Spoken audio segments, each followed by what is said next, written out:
Good morning, and thank you very much, Antonio, for this introduction. After Emmanuel's talk, which was brilliant, I don't know if I can add many more things, but I will try to comment on some misconceptions that are, I think, particularly relevant to the origin of life and astrobiology fields. But first of all, how does evolution work? And this is very important. Evolution is a process that results from two types of mechanisms. One kind which we call collectively Darwinian evolution, that encompasses two sequential mechanisms: reproduction leading to variation in the offspring, and natural selection acting on those variants, on those descendants, to eliminate the ones that are less fit under given particular environmental conditions. And then we have drift, neutral processes that can lead to the spreading of particular variants of in a population due to simply stochastic processes that might be related, for instance, to demographic issues. So these two types of mechanisms explain the patterns that we see in biology, how species diversify and relate evolutionary to one another, and how they distribute over space and time. So that understanding these two kinds of mechanisms is essential to understand biological evolution. However, we very often hear some assumptions that are not that are wrong, actually, and this reveals a partial understanding of these types of natural causes to evolution. So part of these misunderstandings or misconceptions relate to the way we think, to our own psychology. And so, for instance, you have some of them that are related to teleological thinking, the idea that there is a finality. Humans tend to ask why. We like to know that. Some of them relate to essentialism, the idea that things don't change. And others relate to anthropocentrism. But I would also like to argue that some misconceptions, and in particular regarding complexity, may be related to a particular view of physics and chemistry on the universe. And I will come back to this later. But now some examples. So, that birds evolve wings to fly is a perfect or a classical example of teleological thinking. The idea that an organ appears to perform a function that never existed before. However, most evolution, or most of the evolution, proceeds stepwise, little by little. This is what evolutionary biologists call adaptation. So there are mutations that induce little changes that can be selected by natural selection. So that before an organ performing the function flight could evolve, there was an organ that was, there are many intermediate steps corresponding to organs that did not perform that function. And only at some point the function flight could be used, or that organ could be used. And this is what biologists call exaptation, or sometimes pre-adaptation. There's something working for another function that at a given moment is co-opted to perform a different function. But there is not any finality in this, so that when you hear biologists say that birds evolve wings to fly, you can only understand that as a metaphor of purpose, because evolution is fundamentally purposeless. Many other misconceptions relate to our own observational bias and natural anthropocentrism that helps us to interpret the natural world around us. So, typical example, when we look around us, we are fascinated by the wide diversity, morphological diversity of animals and plants, which we have been trying to classify for centuries. And then, even if you go to catalogs of species, you see numbers like these ones, that there are around 1,300,000 species of animals, of which 1 million are insects. There are 270,000 species of plants, but only less than 10,000 species of bacteria and archaea. So you have the impression, reading these numbers, that most biological diversity is or lies in animals, and this is of course wrong. And this is wrong because we have a biased perception of the natural world around us. So if I present you this list of, or this series of portraits, you won't have problems to differentiate the different individuals. Perhaps French will be able to distinguish some of them more precisely. But if you go to more distant populations, it may be more difficult already to differentiate individuals. And when we go to other species, and the opposite is also true, by the way, when we go to another animal species, we will have even more problems to differentiate individuals within populations. And when it comes to bacteria, not only are we unable to differentiate individuals within a single population, we are also unable to differentiate species among them. And so this is the result of our biased perception, and it's a problem of scale, it's a problem of phylogenetic scale.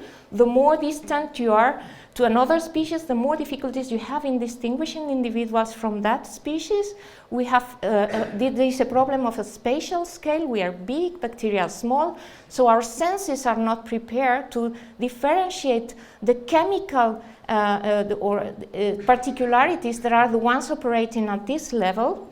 And finally, there is also a problem of time, because humans, we are particularly unable to grasp, to comprehend very long time periods. So think about the origin of life some 4 billion years ago. So life has been evolving on the planet for all this long time, but multicellular organisms along this line having more or less relatively complex tissues, I'm not talking here about colonies, appear only around 500 million years ago, animals and plants.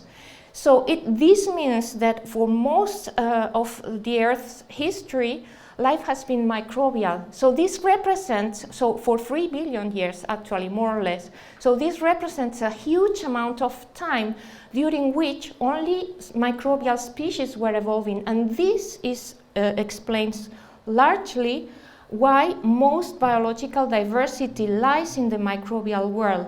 It lies in the two primary prokaryotic domains, archaea and bacteria, but also in the domain of eukaryotes, and multicellularity here appear only in a few lineages, multicellularity again as having more or less complex tissues. The red star here, animals, fungi, brown algae, green algae and plants, and red algae. So multicellularity, by the way, appear independently several times, so there are many paths to multicellularity, that's not a linear thing. And most diversity within eukaryotes is again microbial. So the idea that animals are the most diverse is wrong, and it is because what I just mentioned, but also because biologists have been applying different species concepts to different groups of organisms. So in the case of animals, we have been applying the morphological species concept, just distinguishing morphologies, or the biological species concept that things can interbreed. But this cannot be really applied to microbes, and then you have to use the phylogenetic species concept, which is the most practically applicable, based on the evolutionary relatedness. And now in the case of prokaryotes, we use as proxy of its species, they operate what we call operational taxonomic units. And microbiologists agree, this is a consensus, that two organisms belong to one of these operational taxonomic units, our proxy for species, when they share more than 97% nucleotide identity at the level of a particular gene, the ribosomal RNA gene. So if you apply this criterion to animals, we would have that all primates would belong to the same species, but also mice. And you would have to go as far as the ornithorynx to fall to levels around 95%, so this would be corresponding to the same genus. So if you apply the prokaryotic species criterion to animals, almost all mammals would be a single species. I'm coming now to a more controversial issue, that of complexity. So physical and chemical evolution seems to imply that there is a continuous increase in complexity and we can see that along the history of the universe. We have nucleosynthesis with increasingly heavier atoms, and then a lot of organics that are simple and then even more complex. You have organic chemistry, etc. that is widespread in the universe. So it's only tempting for physicists and chemists to think that there is increasing complexity even when afterlife appears somewhere. We can put a bar there. And this can be the case at the level of individuals, living units, but also they can, you can see that, or you could see that at the level of ecosystem, species, and interactions. And an underlying idea that supports this is the idea that complexity improves function, and we often witness technological analogies, like if you improve things, you can make, you improve the function of flight here with airplanes, for instance. But this is not always true. You can have many cases where very complicated machines are not actually functional, have never been used, and think just about low-cost companies that diminish these embellishments to just keep the function flight efficient and cost efficient. So does complexity always increase in biology? Of course, at the beginning, there is an increase in complexity, and once you get life working, even if there is an increase in complexity, there is a tendency to saturate. There is a kind of asymptote where with respect to the average complexity, and this regards to individuals but also to species in ecosystems. Once you have saturated all the niches, then you kind of reach a stationary phase for these.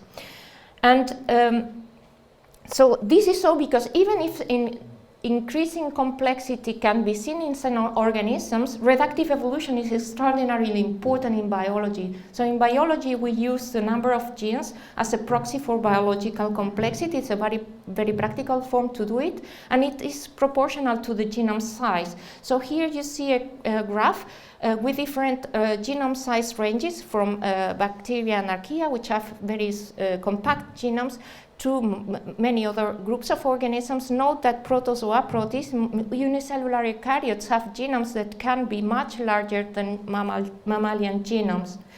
In all these cases, in all these groups of animals, you see always a tendency to the reduction in the case, for instance, of obligate parasites and symbionts. This is a systematic trend. You get rid of genes that you don't need. But genome reduction does not only occur in parasites and symbionts in general. It seems to be a general trend in evolution, in genome evolution, so that some authors propose that most genome evolution evolves by gene loss, except that at some points there are increasing complexity by, for instance, mechanisms such as genome duplication or a massive import horizontal gene transfer. Now, another misconception is that simple implies necessarily primitive, and a clear counterexample to that is that of microsporidia. These are very simple eukaryotic parasites devoid of mitochondria that have a polar tube for infection, and when the first molecular phylogenetic trees on these organisms using ribosomal RNA genes were done, these organisms were placed at the base of the eukaryotic tree, supporting the idea that these organisms were primitive and had predated the mitochondrial acquisition by the ancestor of the rest of eukaryotes. We know now that this is wrong, that this kind of trees derive from methodological artifacts of phylogenetic reconstruction, and that now microsporidia are nothing but highly derived organisms lying close to fungi and to other parasitic lineages that lost many genes and eliminate and lost mitochondria, and actually they still have some remnants secondarily. We can also see very highly complex unicellular microbes. This is one clear example, some dinoflagellates that have structures that function as eyes. So this is convergent evolution with a corneal lens and a retinal body. This derives from chloroplasts, and they can actually see, and some of them can even propulse themselves with a piston when they see a prey to catch them. So this is an extreme case of complexity at the level of single cells. And this counteracts the idea that bacteria, unicellular species in general, are less evolved than animals and plants. And even in biology, you still see in many textbooks this kind of classifications with bacteria at the bottom, then unicellular eukaryotes, and then higher, a wrong expression, eukaryotes, plants, animals, and fungi. And this is just reminiscent of very old Aristotelian scale, grade or chain of being conceptions, where you had from rocks to humans and then angels and other fancy creatures up there. So actually what happens is that we have a wide collection of organisms that are just contemporary, that evolved from an ancestor that was already quite complex. There were several laws. Peter talked about this the other day. Of course, there was increasing complexity from the inorganic world with some losses.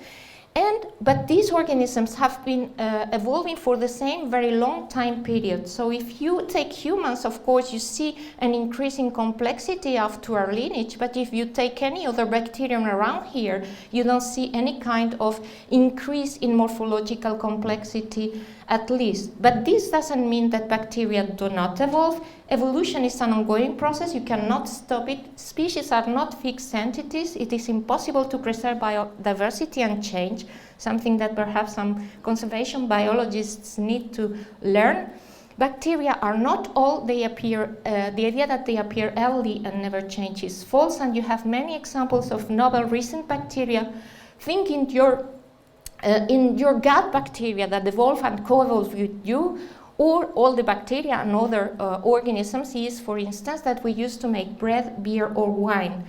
And in the same manner, living fossils do not exist. Coelacanths are not missing links. They are just rare species of lineages that diverge early in the vertebrate tree, but that are modern organisms.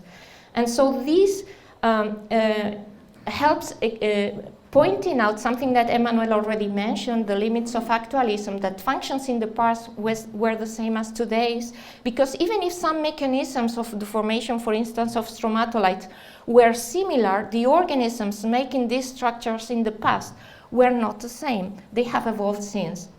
And a more general warning, and this is just a final slide, this also points out to the limits of analogy. Analogy is very helpful to help us in communicating science, perhaps, and it's important for outreach, but it has very little explanatory, if any, it has not, explanatory power in science. So so birds are not airplanes, and these are not birds, actually. And with that, I would just like to point out the take-home messages that most biological diversity lies in the microbial world, that complexity does not necessarily increase in biological systems, and actually reductive evolution is extremely important. Simple does not necessarily imply primitive. Bacteria are not less evolved than animals or plants. Living fossils do not exist. Species are not fixed entities. Evolution is always ongoing. And actualism and analogy have very limited value in science and need to be used with caution. Thank you very much.